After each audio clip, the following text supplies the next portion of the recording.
Hey, Nicole. Hi, how are you?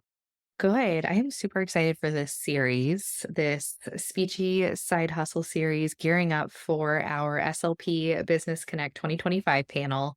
And we were trying to come up with some ideas on different topics that SLPs might be curious about, like private practice or best business books. So, one of the things that we were talking about is that a lot of SLPs don't realize how few sessions they need to have per week to match their, let's say, school salary. There's so many different settings that an SLP can be in, but I used to work full time in the schools, and my salary in Florida was not fantastic. And I was working a lot. And I can't even believe where I'm at now with private clients and how it's basically matched or even exceeded my school salary. So that's what we're going to talk about today. And I know you used to see some private clients too. You were in a clinic setting. I've also been in a clinic setting before. And when we were like running these numbers, it like blew your mind too, because essentially I'm working 10 hours a week with private clients and that's it, and my salary has exceeded. Yeah, I'm really excited to hear more about what you have to say and how you did this because it sounds like, from what my experience has been in the schools and even in private clinics, you're really running around a lot of your day and Mm. you can do basically the same amount of numbers and reserve so much more of your time. Yeah, I mean, don't get me wrong, there's pros and cons. I mean, one of the things for me with private practice is I never really wanted to go full time into private practice, and I felt like if I went full into private practice that I would be stuck where I was and being overwhelmed and burnt out again. I just remember working in a clinic where I would see clients back to back every 30 minutes. And I was like, that's not what I want to do.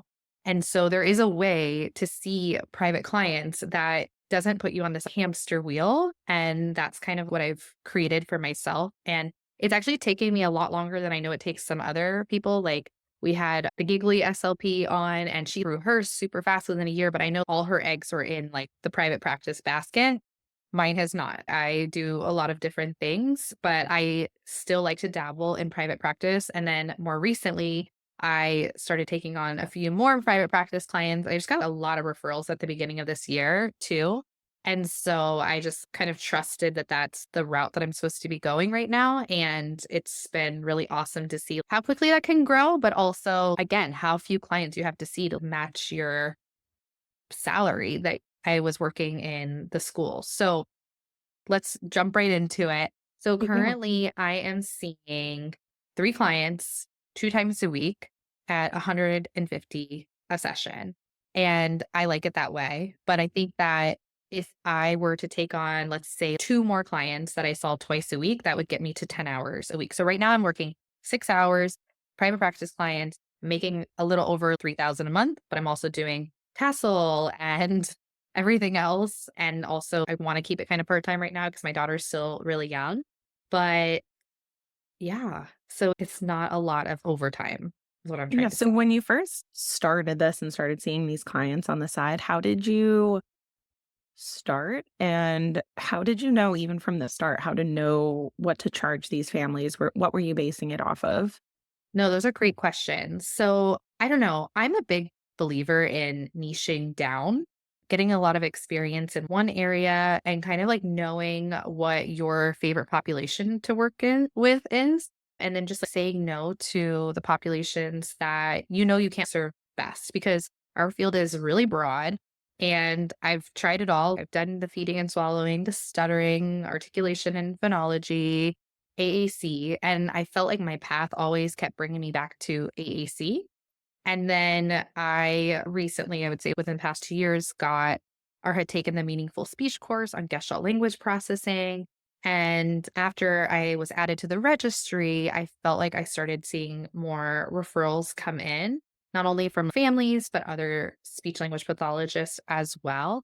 And my very not my first private practice client, but my first private practice client that I've had for a long time. I've had them for 3 years now. They were referred to me by another speech language pathologist who was certified in natural language acquisition approach, but she wasn't that familiar with AAC.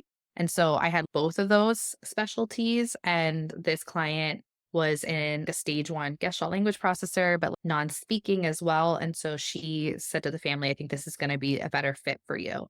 And I love this family so much. And it's just been really amazing to see this client's progress from stage one all the way to like stage six now. And she, is rarely using her AAC system, but it's there as a backup if she wants to augment speech. But that family was like, we want somebody who's going to be with us long term. And at the time, I was afraid to commit because I was already doing a lot of things. But I don't know, I just feel like this is a really, like this family, we spent an hour talking. I felt like they were a good match. What I did, which was a recommendation from one of my friends, is I did 3 initial consult sessions. So I didn't even do the assessment until the 3rd session. And that was the best piece of advice I've ever received from another private practice owner because I feel like it helps me really determine who is going to be a good match. Not only, in terms of my skill set, but just my boundaries and what my capacity is. So I tend to overcommit and say yes to a lot of things. I don't know if you're like that too, Nicole. Very much so. I think a lot of SLPs are. And this recently happened where a client was referred to me and they wanted after school. And my daughter is still really young. She's 4 and she gets out at 4.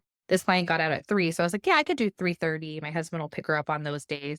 But it turns out this client lived kind of far from me, like 25 minutes away. And so I had gone and done the initial consult at their home. I had done a consult at the clinic that they were at, and then we also did a home consult, and it just didn't feel right after I left. I felt bad. My husband had to cancel a meeting that day to go pick up my daughter, and I was like, "You know what? I just don't think this is gonna be a good fit." And I like that I could tell that family at the beginning versus 6 months down the road that it wasn't going to work out. And it worked out perfectly because that clinic that originally had referred this client to me, they were like, we just hired another SLP. She is also trained in the natural language acquisition approach and it'll actually be a good fit. So it worked out.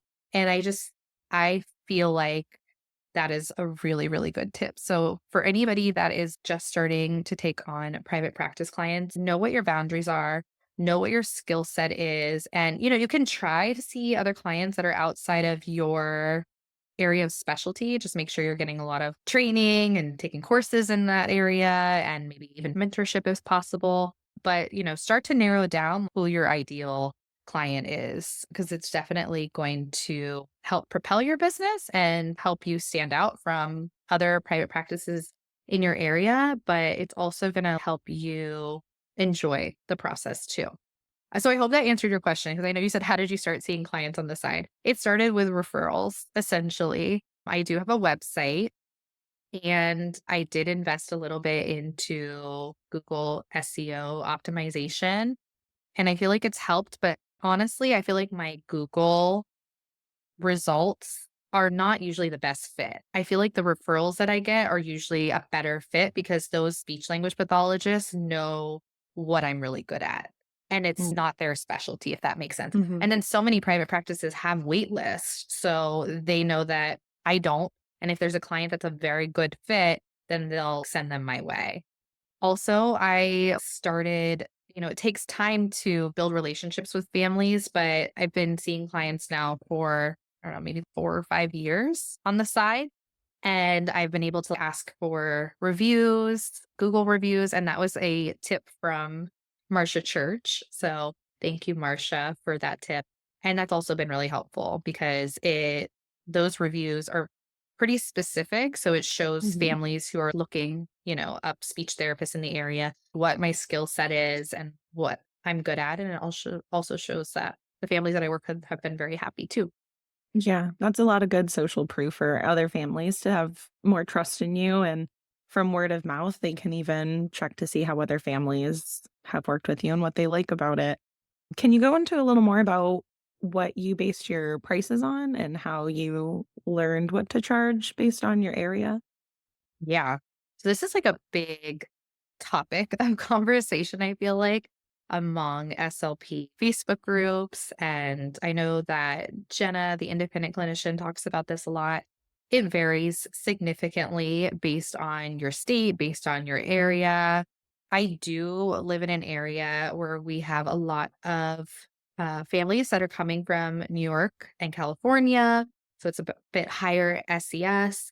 And I do think I'm probably even charging lower than most people. So I started at 70 for 30 minutes. And so my first client is at that rate. But my newer clients were now up to 75. So for a full 50-minute session, it's 150. But I know other speech language pathologists that are charging closer to 200. I personally, for me, I feel like this is different than other types of therapy or professionals who are charging that price, but they're maybe only seeing that client occasionally or a one off or a few times a year. Whereas I'm seeing these clients twice a week on an ongoing basis. So I feel like it's fair. And I haven't had a family push back yet. I also am so in the state of Florida, there's a scholarship that families can get if their child needs services or wants to go to like a charter school. And so I became a provider for that scholarship. So families can basically look me up, charge through this platform, and utilize that scholarship. Or I can charge them, they pay up front, and then they get reimbursed by the scholarship after the fact too.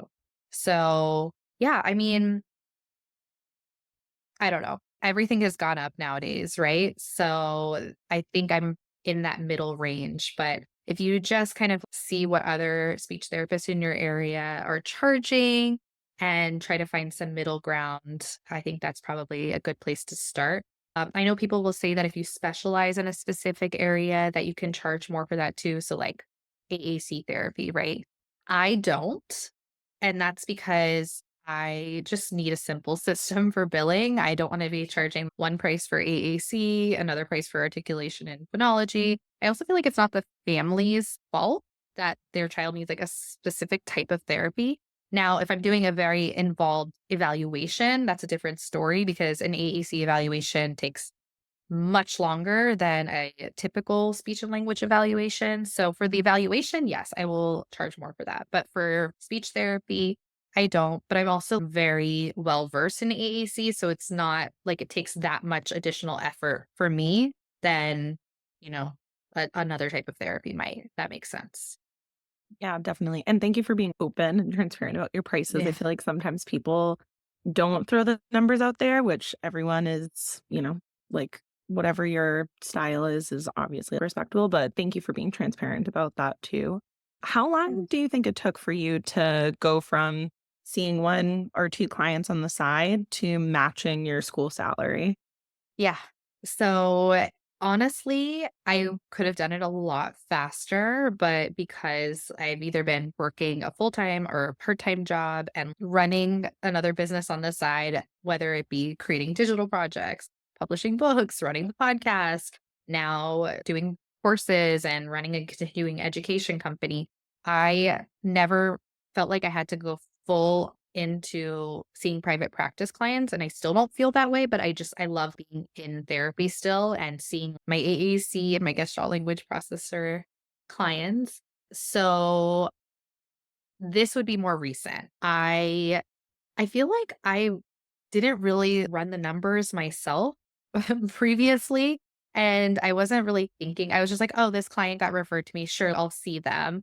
Or there was a period of time where I was investing in space and having clients come to see me in that space, but I was, like, reinvesting a lot back into that space, so I wasn't able to make basically the amount that I was charging the clients because there was overhead, and so recently, I have been just taking on clients who are very close to my home, less than 5 minutes away, and I know that's not always the case, but I've been trying to just see clients who are referred to me within my geographical area, so I don't have to invest in a space at this time and not spend a lot of money, commuting as well.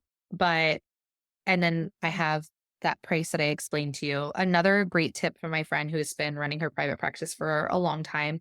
She said that she only does 50-minute sessions. Oh, sorry. Yeah, 50-minute sessions. So it's not a full hour. So that gives you 10 minutes in between each client.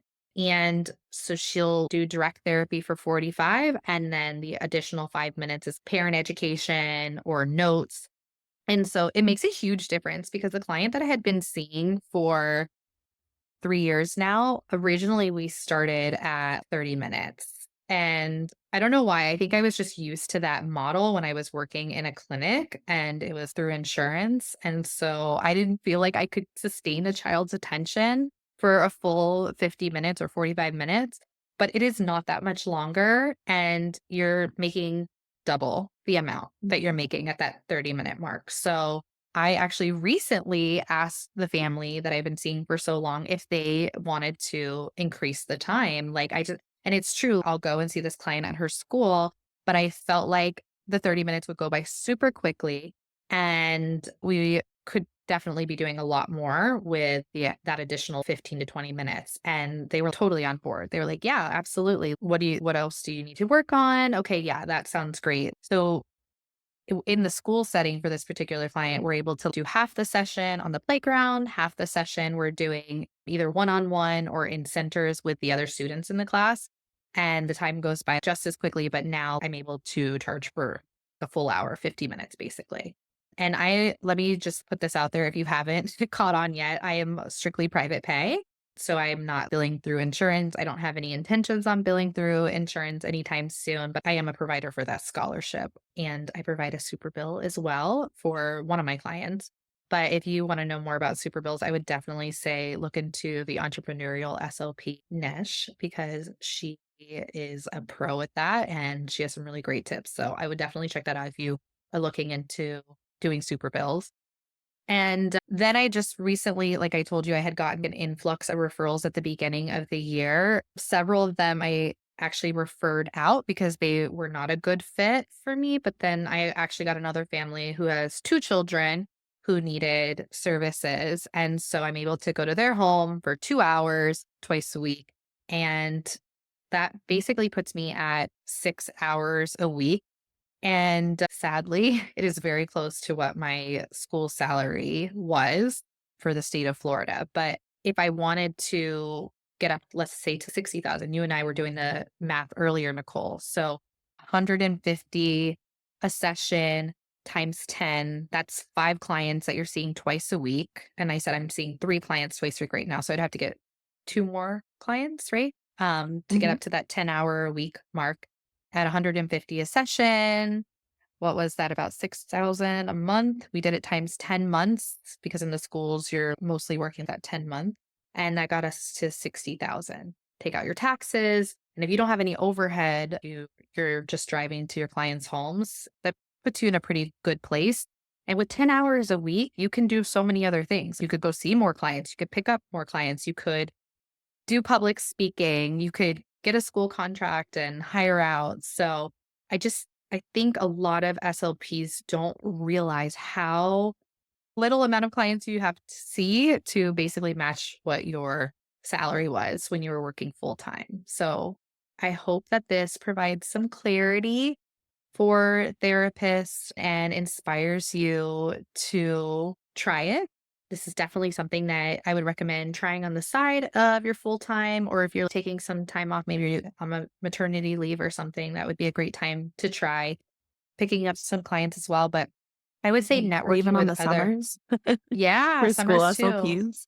Yeah, it's hard because I think then you have to switch the schedule once fall comes, but maybe just aligning it with the hours that you could just easily transfer to the summer. Because I think one of the things that's been really nice with the clients that I've seen is because they're such a good match, they I've been able to keep them on for a long period of time. Mhm. There have been other clients that I've seen where it wasn't a good match and they drop off within, 2 months or 3 months or something. And that's hard when your schedule is fluctuating too, right? So Right. it's just that's why I think just being a little bit more selective with the clients that you take on, making sure that you have a referral list if it's not a good match to refer out, because I never want to leave a family hanging either.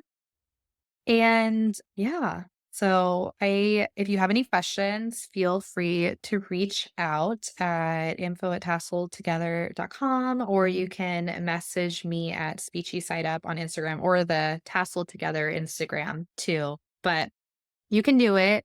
And I guess I'm proof of that you can do it, and it can be a little bit more passive, and it can be like the clients that you want to see, and you don't have to go, and take on 40 new clients to basically match your old salary. It's just being more strategic about the private practice clients that you're seeing. Right. But I think some of those tips that my other friend who's a private practice owner has been doing it a while successfully, those tips that she gave me, like doing the 50-minute sessions and doing those initial consults to make sure it's a good fit, are going to be super, super helpful too.